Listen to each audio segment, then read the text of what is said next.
கிறிஸ்தவர்களுடைய நம்பிக்கை என்ன? பொதுவாக கிறிஸ்தவர்கள் இயேசு கிறிஸ்துவை நாங்கள் ஏற்றுக்கொண்டு விட்டோம், அதனால் நாங்கள்லாம் ரட்சிக்கப்பட்டு விட்டோம், நாங்கள்லாம் பரலோகத்துக்கு போயிடுவோம், அப்போ மற்றவங்க எல்லாம் நரகத்துக்கு போயிடுவாங்க. இப்படிப்பட்ட நம்பிக்கையோட கிறிஸ்தவங்க இருக்கிறாங்க. இதைத்தான் வேதாகமம் சொல்கிறதா? நான் ரட்சிக்கப்பட்டு விட்டேன்னு சொல்லலாமா என்பதை பற்றி ஒரு பாடம் இருக்குது, அதையும் பாருங்கள். அப்போது கடவுள் ஒரு குறிப்பிட்ட சிலரை மட்டும்தான் காப்பாற்ற போகிறாரா, இல்லை எல்லா மனிதர்களையும் காப்பாற்ற போகிறாரா? ரட்சிப்பு என்றால் என்ன? பைபிள் அதை பற்றி என்ன சொல்லுது? இதையெல்லாம் நாம் பார்க்கலாம். ரட்சித்தல் அப்படின்னா ஒருத்தரை காப்பாற்றுதல் என்று அர்த்தம். அப்போ நாம் எதில் இருந்து காப்பாற்றப்படணும்? மனிதர்கள் மரணத்தால் அழிந்து கொண்டிருக்கிறார்கள். தேவன் மனிதனை படைக்கும் போது அவன் என்றென்றும் உயிரோடு இருக்கும்படியாக தான் படைத்தார். ஆனால் மனிதன் கீழ்ப்படியாமல் போய் அதனால் மரண சாபம் வந்திருக்கு. தீமைகள், நோய்களால் மனிதன் கொஞ்சம் கொஞ்சமாக மரணத்துக்குள் போய் அழிந்து போகுது. மண்ணோடு மண்ணாக போகிறது தான் அவன் மேலே இருக்கக்கூடிய மரண சாபம்.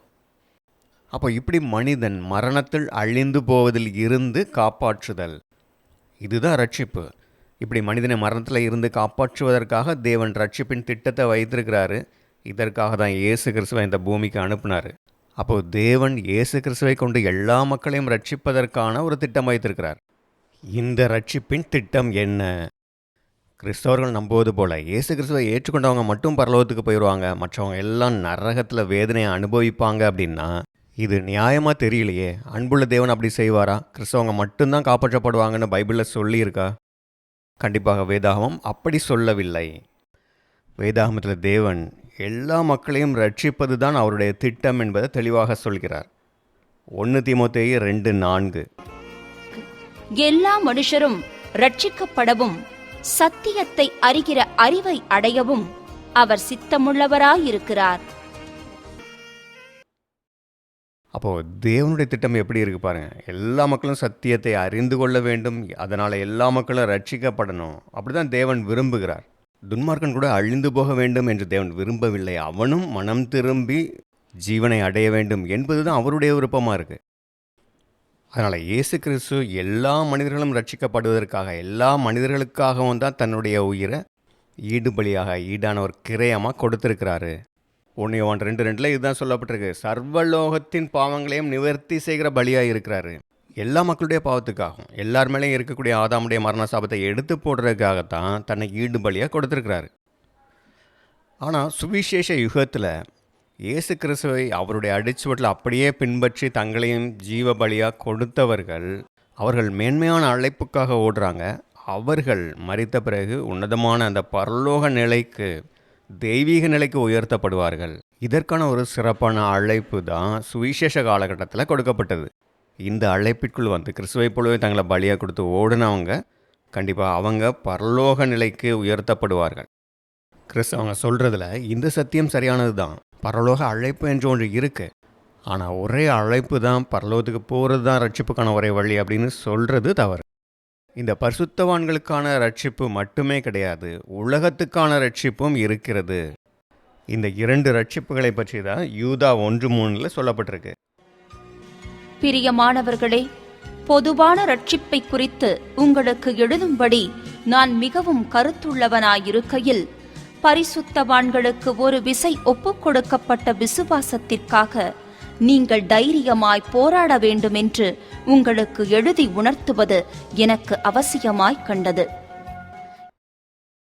இங்க அந்த பரிசுத்தவான்களுடைய ரட்சிப்புக்கான அந்த பரம அழைப்பை பற்றி சொல்லப்பட்டிருக்கு. அதே நேரத்தில் எல்லா உலக மக்களுடைய ரட்சிப்புக்கான காரியத்தை, அதுதான் பொதுவான ரட்சிப்பு என்று இங்கே சொல்லப்பட்டிருக்கு.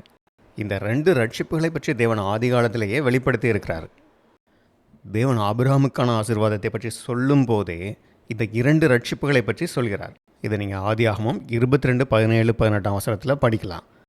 ஆபிரகாமுடைய சந்ததிக்குள் பூமியில் உள்ள எல்லா மக்களும் ஆசீர்வதிக்கப்படுவார்கள்னு சொல்லும்போது அங்கே அவர் 2 விதமான சந்ததிகளை பற்றி சொல்கிறார்.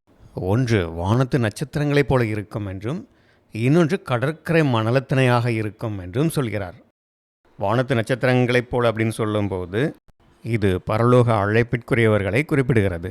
ஆனால் கடற்கரை மணலைப் போல என்று சொல்லும்போது அது பூமிக்குரிய மக்களுடைய ரட்சிப்பை பற்றி சொல்கிறது. அப்போது பூமியில் உள்ள எல்லா மக்களுக்குமே ரட்சிப்புக்கான வாய்ப்பு கொடுக்கப்படுகிறது. அப்போது இந்த வாய்ப்பு எப்பொழுது கொடுக்கப்படும், எப்படி கொடுக்கப்படும்? இயேசு கிறிஸ்து பரலோக அழைப்பை ஆரம்பித்து வைக்கிறாரு. அதனால் அவர் பரலோக அழைப்பை பற்றி அதிகமாக சொல்கிறாரு, பரலோக ராஜ்யத்தை பற்றி சொல்கிறார். ஆனால் அந்த ராஜ்யம் என்பது 2 பகுதிகளை கொண்டது. ஒரு பகுதி பரிசுத்தவான்கள் இயேசு கிறிஸ்துவோடு சேர்ந்த ராஜாக்களாக இருந்து பூமியை ஆண்டு கொள்கிறார்கள் இல்லையா, அந்த பரலோக ராஜ்யம். இன்னொரு பகுதி பூமிக்குரிய ராஜ்யம். இங்கே பூமியிலேயும் தேவனுடைய பிள்ளைகள் தேவனுடைய ராஜ்யத்தின் பிரதிநிதிகளாக இருப்பாங்க. எப்படி இந்தியாவில் மத்திய அரசு அப்படின்னு சொல்லி பிரதமர், ஜனாதிபதி, எம்பிக்கள் எல்லாம் டெல்லியில் இருந்து ஆண்டு கொண்டிருக்கிறாங்க. அதே நேரத்தில் அவர்களுடைய பிரதிநிதிகளாக இங்கே மாநிலத்தை ஆண்டு கொள்வதற்கு மாநிலத்திலேயே இங்கே முதலமைச்சர், எம்எல்ஏக்கள்லாம் இருந்து ஆளுகை செய்கிறாங்க இல்லையா. இதுபோல் தேவனுடைய ராஜ்யம் பரலோக ராஜ்யம் என்றும் பூமிக்குரிய ராஜ்யம் என்றும் 2 பகுதிகளாக இருக்கும். பரிசுத்தவான்கள் உயிர்த்தெழுந்து பரலோகத்துக்கு போகிறாங்க, அவங்களுக்கான ரட்சிப்பு கிடைத்து விடுகிறது. அவங்க ரட்சிக்கப்பட்டாயிற்று மகிமையான நிலையில் பரலோகத்தில் இருப்பாங்க. அங்கே இருந்து பூமியில் இருக்கக்கூடிய சாத்தானுடைய தீமையான உலகத்தை ஒரு முடிவுக்கு கொண்டு வந்து பூமியில் தேவனுடைய அரசாட்சியை ஏற்படுத்துவார்கள். அப்பொழுது தான் பூமியில் உள்ள எல்லா மக்களும் மரணத்தில் இருந்து விடுவிக்கப்பட்டு தேவனுடைய அரசாட்சியில் அவர்கள் சத்தியத்தையும் நீதியையும் கற்றுக்கொள்வார்கள். இது ஏசாயா 26:9 சொல்லப்பட்டிருக்கிறது. உம்முடைய நியாய தீர்ப்புகள் பூமியிலே நடக்கும்போது பூச்சக்கரத்து குடிகள் நீதியை கற்றுக்கொள்வார்கள். இப்படி தான் அவர்களுக்கான ரட்சிப்புக்கான வேலைகள் நடக்கும். அந்த வாய்ப்பை பயன்படுத்திக்கிட்டு அவங்க தேவனுக்கு கீழ்ப்படிந்து இருந்தார்கள் என்றால் அவர்கள் மரணத்திலிருந்து ரட்சிக்கப்படுவார்கள். அதற்கு பிறகு பூமியில் அவங்க மகிழ்ச்சியாக நோய்கள், மரணம் இல்லாமல் என்றென்றைக்கும் வாழ்ந்து கொண்டே இருக்கலாம். நாம் அடிக்கடி ஜெபம் பண்ணுகிற கிறிஸ்துடைய அந்த ஜெபத்திலே பாருங்கள், அதில் அவர் என்ன ஜெபிக்க சொல்லியிருக்கிறாரு. உம்முடைய ராஜ்யம் வருவதாக. ராஜ்யம் எங்கே வரணும்? பூமியில் வரணும். அதனால தான் அவர் என்ன சொல்கிறாரு, உம்முடைய சித்தம் பரமண்டலத்தில் செய்யப்படுகிறது போல பூமியிலேயும் செய்யப்படுவதாக. அப்போது பரலோகத்தில் எல்லாமே தேவனுடைய சித்தத்தின்படி தான் நடக்குது. அப்போ அதே போல் பூமியிலையும் நடக்கணும்னா அப்போ பூமியில் இப்போது இருக்கக்கூடிய அந்த தீமையான உலக அமைப்புகள், சமுதாய அமைப்பு எல்லாம் அகற்றப்பட்டு தேவனுடைய அரசாங்க அமைப்பு வர வேண்டும். இப்படி பூமியில் தேவனுடைய அரசாட்சி நடக்கும் அப்படிங்கிறதே கிறிஸ்தவங்களுக்கு தெரியாமல் இருக்குது. கிறிஸ்தவ மண்டலமே தொலைத்த சத்தியம் இதுதான். இதை பற்றி இயேசு கிறிஸ்து ஓமையாக சொன்னது தான் தொலைந்து போன வெள்ளி. இதை பற்றி மிக அருமையான பாடம் ஒன்றும் இருக்கிறது. வேதாகமத்தில் எத்தனையோ வசனங்கள் பூமியில் வரக்கூடிய தேவனுடைய ராஜ்யத்தை பற்றி சொல்கிறது. ஆனால் கிறிஸ்தவர்கள் எல்லோரும் அதையெல்லாம் படிக்க முடியாதபடி சாத்தானால் குருடாக்கப்பட்ட நிலைமையில் இருக்கிறார்கள். பூமியில் தேவனுடைய அரசாட்சி நடக்கும். அப்போ அவர் நீதியாக அரசாட்சி செய்வார். இங்கே ஒடுக்கப்பட்ட மக்களுக்கும் அங்கே நீதி கிடைக்கும். இப்படி அது தீமைகளை இல்லாத பூமியாக இருக்கும். எல்லா மக்களும் சமாதானத்தோடும் மகிழ்ச்சியோடும் இருப்பார்கள். இந்த தேவனுடைய அரசாட்சியை பற்றியும் அப்பொழுது பூமி எப்படிப்பட்டதாக இருக்கும் என்பதை பற்றியும் தேவன் பல வசனங்களில் வெளிப்படுத்தி இருக்கிறார். எத்தனை இடங்களில் வேதாகமத்தில் இதை பற்றி தெளிவாக சொல்லப்பட்டிருக்கிறது அப்படிங்கிறத பாருங்கள். சங்கீதம் 96:13, யோவேல் 2:32, மீகா 4, சகரியா 14, ஏசாயா 2, ஏசாயா 11ஆம் அதிகாரம், ஏசாயா 35, சங்கீதம் 72, 98, ஏசாயா 62. அப்படி பூமியில் தன்னுடைய அரசாட்சி நடக்கும் பொழுது மனிதன் மரணத்தில் இருந்து மட்டும் இல்லை, ஆதாமின் கீழ்ப்படியாமையினால் வந்த தண்டனையில் மனிதன் என்னெல்லாம் இழந்து போனானோ அதையெல்லாம் திரும்ப பெற்றுக்கொள்ளுகிற காலமாக இருக்கும். இப்படி இவ்வளோ வசனங்களில் தீர்க்க தரிசனமாக சொல்லப்பட்டிருக்கிறது என்பதால் தான் அப்போஸ்தலர் இதை குறித்து சொல்கிறாரு. பரிசுத்த தீர்க்கதரிசிகள் எல்லோருடைய வாக்கினாலும் உரைத்தவைகளெல்லாம் நிறைவேறி தீரும் காலங்கள் வரும் அப்படின்னு சொல்கிறாரு. தமிழில் நீங்கள் அப்போஸ்தலர் 3:21 படிக்கும்போது எல்லாம் நிறைவேறி தீரும் காலங்கள் வரும் அளவும் அப்படின்னு இருக்கும். நீங்கள் இங்கிலீஷில் பார்த்தீங்கன்னா the times of restitution of all திங்ஸ்னு இருக்கும். ரெஸ்டிடியூஷன் அப்படின்னா பழைய நிலைமைக்கு கொண்டு வர்றது. மனிதன் இழந்ததையெல்லாம் அவனுக்கு திருப்பி கொடுக்குற காலமாக அது இருக்கும்.